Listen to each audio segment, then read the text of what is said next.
kasama ko dito yung isa sa mga natulungan ng Online Business Academy, isang former factory worker na ngayon kumikita dito sa online. Ayan, hello Coach Taj, balita ko kumita ka today. Magkano yung kinita mo in just one day?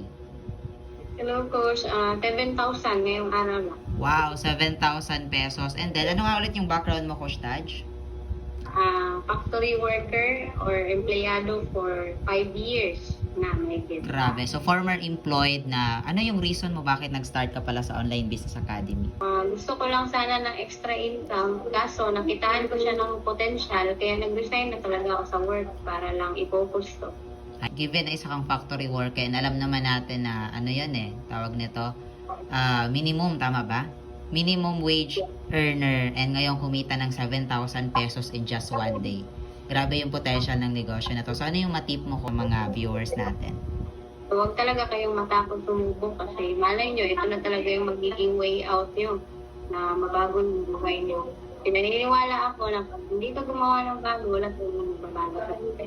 Yun lang. Yes, congratulations sa'yo Coach Dash, and more to come.